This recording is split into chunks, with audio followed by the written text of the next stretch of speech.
So I grew up loving the movie I Am Legend. I saw it a lot with my dad and I recently wanted to jump back into it and see if it still held up for me. But then a step further, I was finally going to read the novel. So I did and felt the insatiable need to talk about both. So I'm going to split this video into 3-ish parts: the history and production, the movie itself, and then how it compares to the novel. This is very different to the usual kind of videos I make, but I just really felt like I needed to do this. So there is major spoilers for both the movie and book, and yes, you need a warning for both since they are pretty different stories. So let's get to the history. The film came into development in 1995, believe it or not, which is 12 years before it actually came out. But Warner Bros. Had acquired the rights to Richard Matheson's 1954 novel in the 70s and had already made an adaptation of the novel in 1971 called The Omega Man. But moving to 1995, when this film actually got into development, Ridley Scott was initially set to direct with talks of Mel Gibson, Michael Douglas, and even Tom Cruise to star, but eventually in 97 the studio had landed on none other than Arnold Schwarzenegger. With these two on the payroll and everything moving forward, Scott hired his own writer, John Logan, who would later go on to help write Gladiator for Scott, and he would help develop this project further. But after a few months, the studio were nervous about the marketability of the movie Scott and Logan were making, with its first half hour being complete non-verbal and there being a severe lack of action. The studio began losing faith in its creative team, very much despite this movie sounding like the coolest thing ever. They just didn't see the commercial viability or the merchandising opportunities that this film would provide them, because at the end of the day for the studio it's all about the money. But the money began to become a problem, as after a rewrite from newly hired writer Neil Jimenez, the budget for this project had inflated to about 108 million, so under immense pressure, Scott rewrote the movie again that would fit a $20 million budget instead. But it was a loss either way, because in March of 1998 Warner Bros. Would shut down production of the movie due to concerns over said budget. There were a few more rumbles on the project over the coming years, but finally in 2002 Arnold himself became a producer for the project and got everything moving once again. He was in talks with Michael Bay to direct and Will Smith to star with a new script that also drastically reduced the budget, but when Warner Bros. Exec Alan F. Horn read the script, he disliked it and had the project once again shelved. Then moving forward to 2004, the film was revived once again with Akiva Goldsman now heading production. Guillermo del Toro was initially going to direct this draft of the movie, but turned it down to work on Hellboy 2, a good choice in my opinion, so Goldsman in 2005 turned to Francis Lawrence, who had recently made Constantine with him to relative success. More rewrites happened to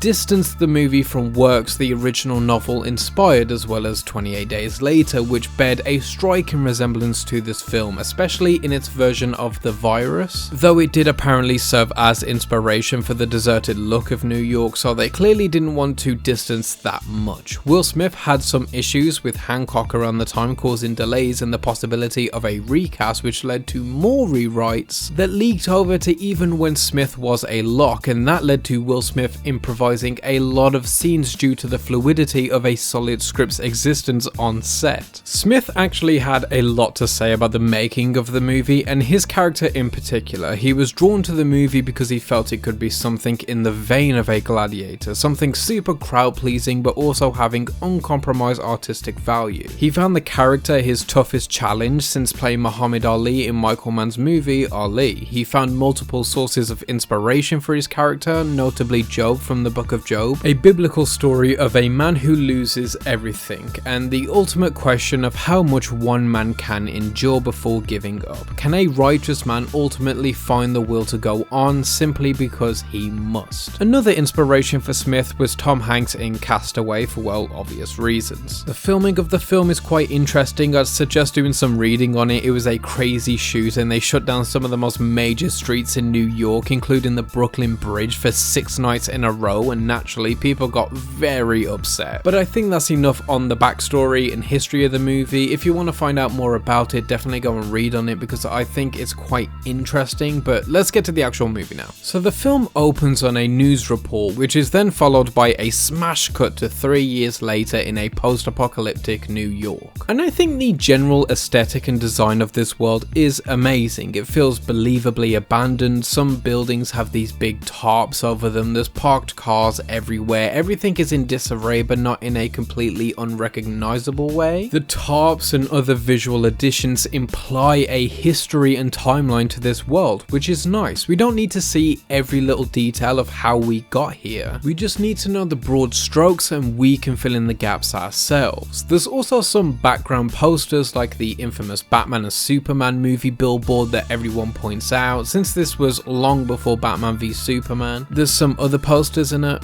What's that?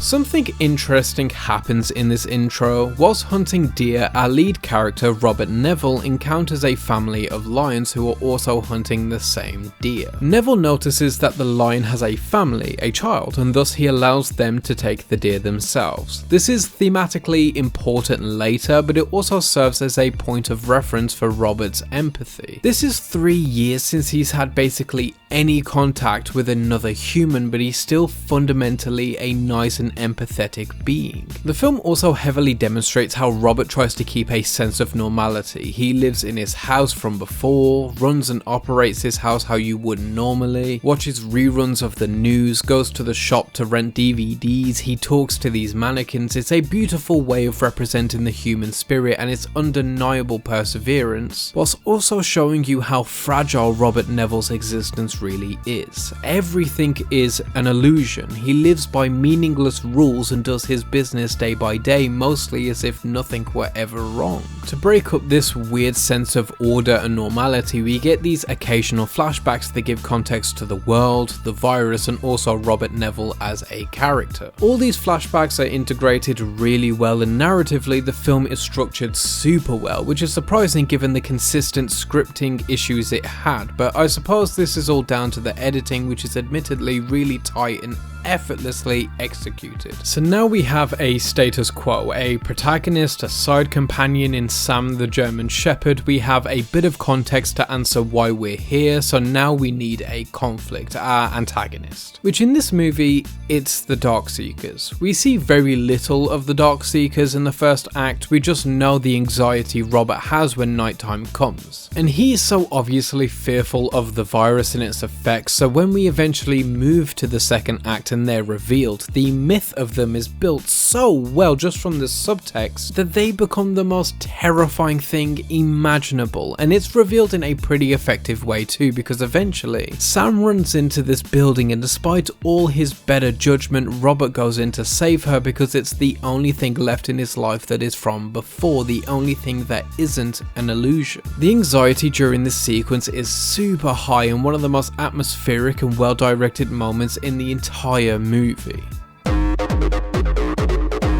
The problem mainly with the Darkseekers is the effects. They've just simply not aged the best in my opinion. Now, Francis Lawrence said he decided to abandon the prosthetics they were initially using on real actors because it wasn't creating the aesthetic he was aiming for. He wanted a physicality and a look to them that he just couldn't achieve from using practical effects and actors, and I definitely understand. There are plenty of sequences in this film where it would be incredibly difficult, if not impossible, to pull off with on-screen actors, but unfortunately late 2000s CGI just wasn't very convincing, and of course there are exceptions, but in general this was the standard for the budget and time frame in 2007 and 8. I'm hoping with the sequel they've announced they do something pretty cool with the modern capabilities and make these guys look as terrifying as they should be, but I think if you can get over their rubbery and PS3 graphics, they're intimidating enough. At one point Robert sets sets a trap to capture one of the Darkseekers, and this is where we learn that Robert is actually naturally immune. But after he captures one, another runs out noticeably furious, but not in the way that's typical of them. The rage usually associated with the virus is violent and sporadic, but the anger seemed focused, like the Darkseeker is specifically upset over the kidnapping, which is the first sign that these beings are a lot more emotionally intelligent than first thought. But Robert mistakes this as brain function rapidly reducing and devolving as they're risking their life for little to no reward. It's a big signifier of his ignorance towards the virus and the Darkseekers overall. During one of the flashback scenes, we see that Robert's wife is false flagged as positive for the virus, which is then corrected after another scan, showing the inefficiency of the handling of this pandemic, which makes it all too easy to draw parallels to recent events, but I won't. But it does explain how this situation got so out of hand so quickly. Eventually, Robert is caught in a trap identical to the one he used to lure out one of the Darkseekers, but what's crazy about this trap is not only were they smart enough to set the trap, but they knew the right bait, and that implies they've been watching his day-to-day activities from the shadows. Again, this is showing a higher level of intelligence that Robert just simply doesn't acknowledge. This eventually leads to the death of Sam, which everyone who's seen this knows is one of the most heartbreaking dog deaths in any movie. It's shot and acted incredibly well, it's a perfect scene. But it's then followed by another harrowing scene of Robert going to the video store and crying to one of the mannequins, asking it to say hello to him, which is, to me, just as heartbreaking as the dog scene. Because despite that being the one scene that everyone remembers, this one is just as rough, because with Sam gone, his connection to life before the Darkseekers is now completely severed. That illusion we've been talking about is slowly fading away, and Robert becomes increasingly more reckless and depressed because of it. But then he eventually meets Anna and her child. At this point, he's incredibly jaded and angry, he's had everything stripped from him, and she's entered at his lowest possible point. So he's very antagonistic towards her, but also he's kind of valid, because imagine he's woke up and seen all of his eggs and bacon have been used. There's even excess on the table and in the pan. Like, why did she cook all of it? It's the apocalypse. Ever heard of rationing?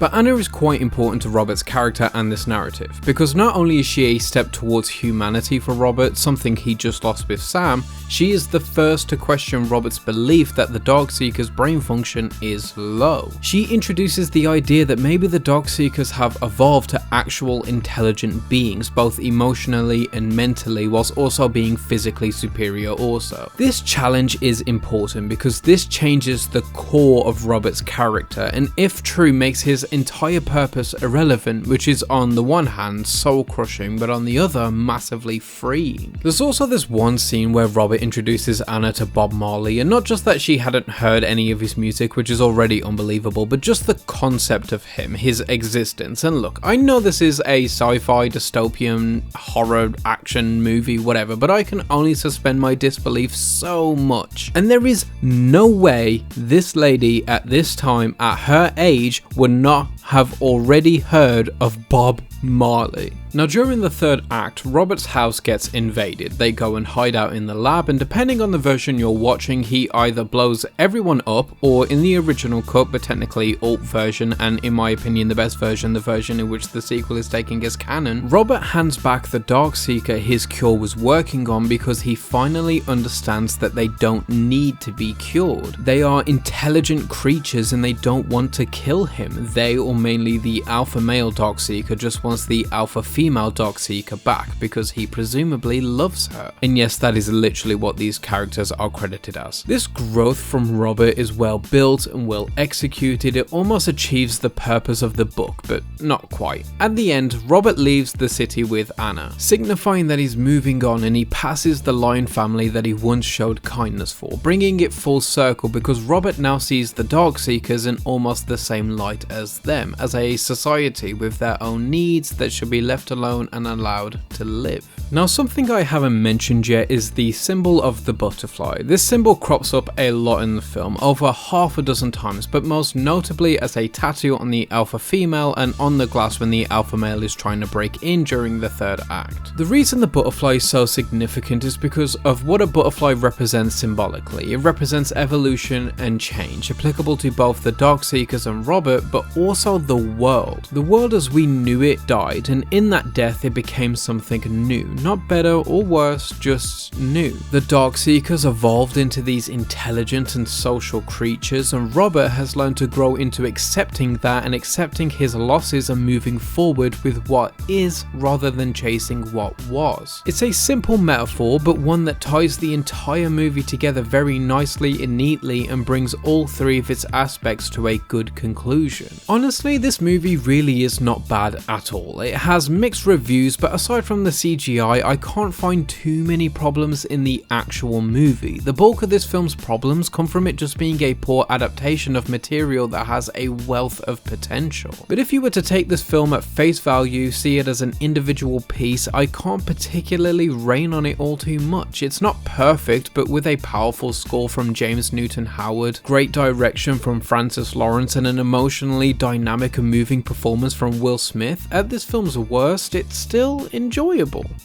But let's get to why it sucks as an adaptation. I mean, first of all, before anything, this is a very succinct book, and it would not be difficult at all to adapt this pretty much one for one. You wouldn't have to lose much at all, really. Maybe a miniseries would be fitting to capture every little thing, but I still think a movie could do fine in adapting this pretty faithfully into a great horror movie. For the first but not so major difference, the book is initially set in 1976 and starts only months after the outbreak rather than 2012 and 3 years after the outbreak, but there are time jumps and the back end of the book is set 3 years later, like the movie, which I suppose just chose to do the jump from the start, or maybe it just filtered its way to that decision after all of the rewrites. Plus, I don't think the decade change is all that important. It is dystopian after all, so really the setting doesn't actually matter in the apocalypse. Also, to add to the pretty insignificant changes is the setting going from LA to New York. Robert listens to Beethoven and Mozart rather than Bob Marley, and he judges time entirely by sunlight rather than any kind of timer or watch. But that's where the light differences stop and everything begins to become quite significant. For a major start, you know how in the movie we have Darkseekers, this kind of vampire zombie hybrid creature? Well, in this story, the antagonistic force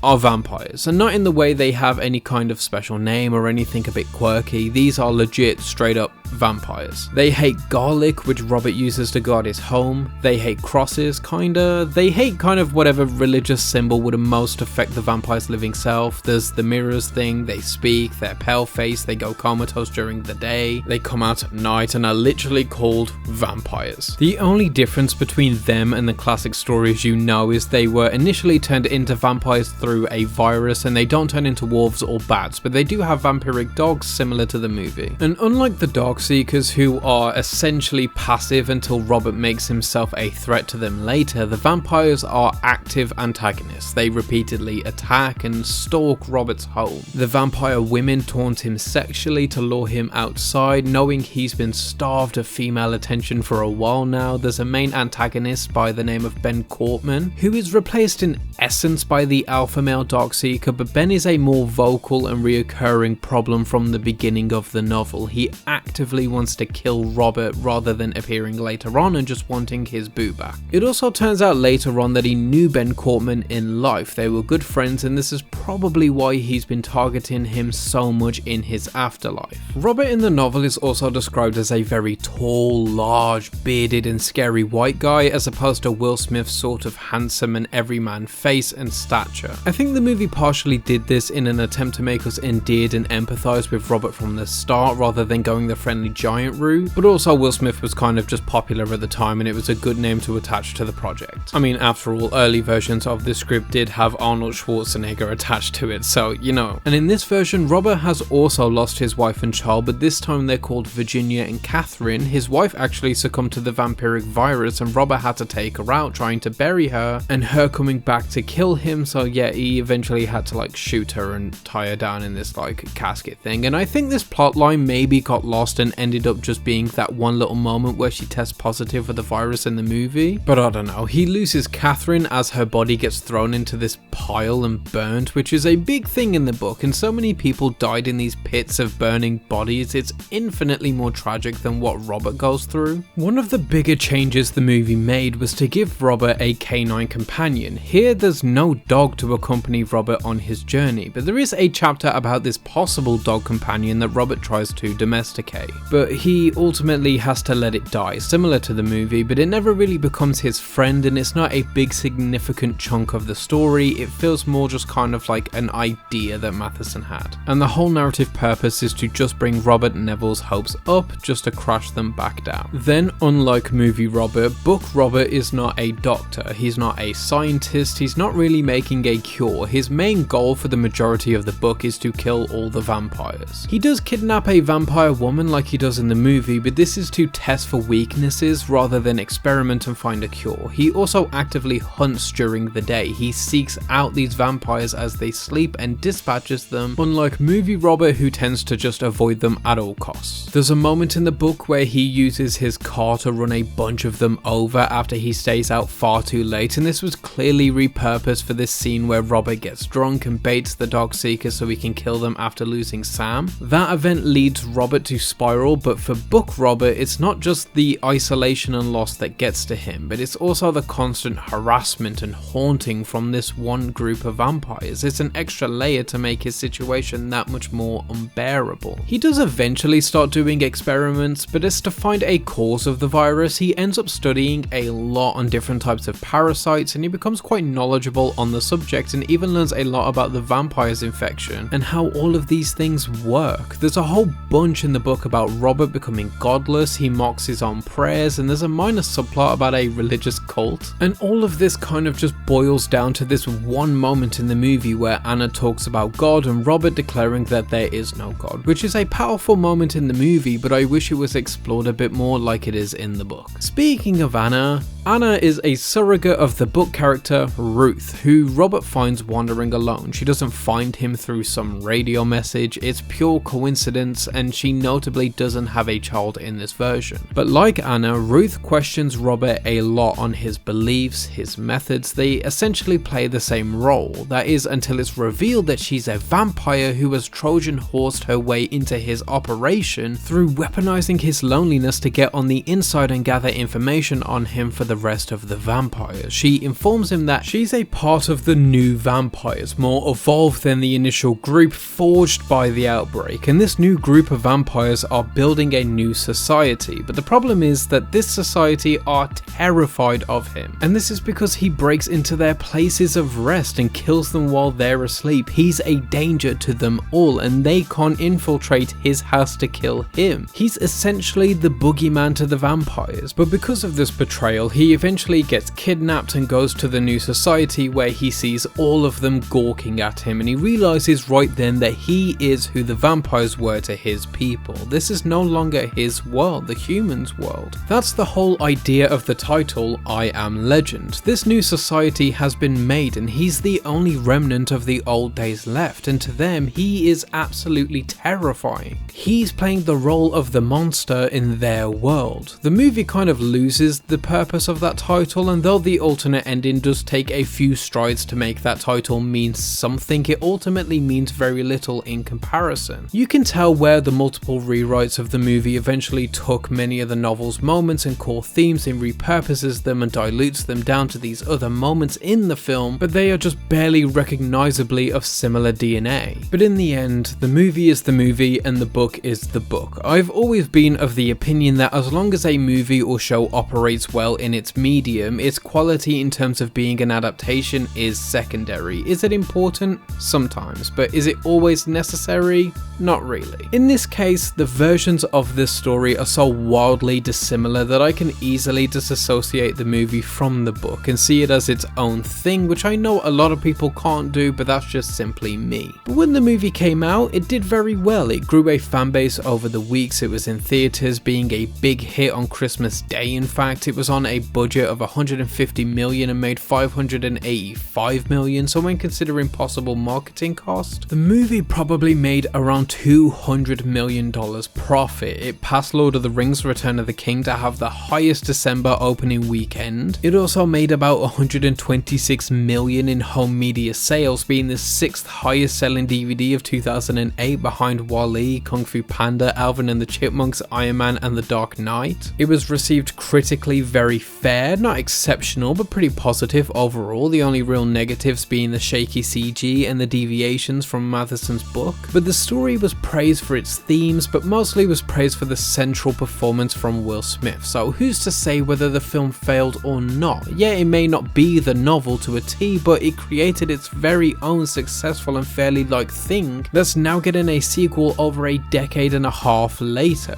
I wish we got a better adaptation, but I'm also quite happy with what we have.